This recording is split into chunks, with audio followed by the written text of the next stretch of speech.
Hey guys, welcome back to another video.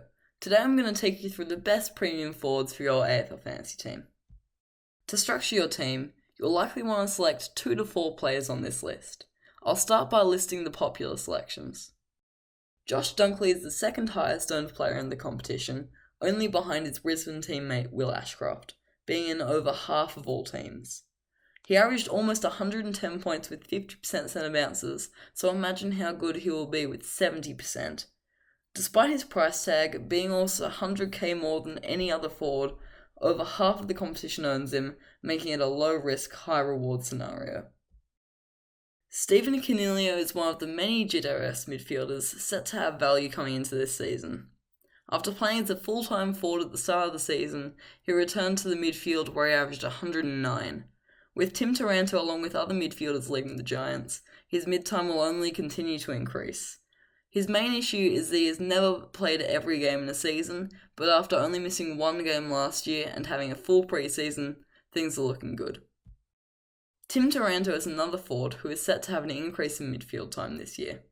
After averaging a whopping 113 in just his third year, Taranto has had problems with injuries and role, giving us forward status this year. His main knock is that the Tigers haven't had a midfielder average 100 since 2017, but that is mainly due to a lack of quality midfielders. Connor Rose started last season exceptionally poorly, averaging just 45 points in his first 4 games, with just 7% centre bounces. After that, he moved to the midfield and averaged 100. He is already 12 points underpriced, and going into just his 5th season, he is likely to improve on that. You can lock him into your side without a second thought.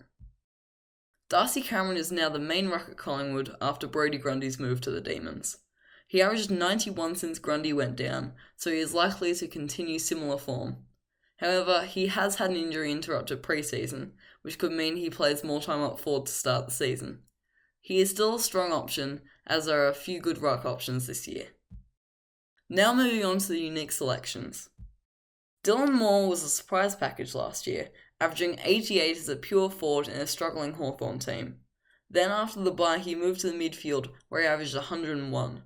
With his midfield time likely to increase from the back half of last season, he could be a very tempting offer if you don't like the more popular options. Isaac Heaney is the same story every year. He's rumoured to have increased midfield time before playing forward the whole year and averaging about 90. This trend is likely to continue, with an average of 90 expected from the Swans forward. Zach Butters is coming off an interesting year, having started the year with a first 5 average of 96 and attending 50% of centre bounces. He then had issues with illness, injury and form, only averaging 71 points and 33% centre bounces in his next 10 games. He then finished the year on fire, averaging 107 in his last 5 and 36% centre bounces. Zach Butters would be a great pick if he was injury-free throughout the year, however his recent injury history makes that fairly unlikely. Jade Gresham is another player with big midfield minutes who can be selected as a forward this season.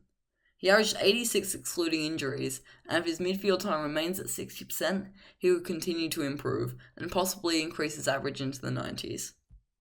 Errol Goulden is one of the best young fantasy scorers in the game, averaging 72 and 83 in his first 2 seasons while getting barely any midfield time. This year, he looks set to be released through the midfield, and it looks likely to see another big increase. It is hard to fit him in your team due to the other options, but definitely keep an eye on him.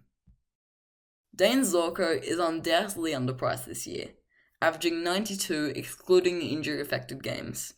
However, at 34 years old, the 4 injury-affected games he had last season, and his injury-interrupted pre-season, makes him impossible to pick. It's not about if he'll get injured, it's about when. Harry Himmelberg is the most interesting player on this list. You may have noticed that I've given him 2 average ranges. His first average range is his predicted average playing as a forward, where he has 20 points downside. However, the second range is his predicted average as a defender, where he has almost 20 points upside. Unfortunately, he looks set to start the year as a forward. However, if players go down in the Giants' backline, be ready to pounce. So there are all the premium forwards you should be considering. If you could go down to the comment section and leave some feedback or suggestions, that would be greatly appreciated. Thanks for watching, and I'll see you in the next video.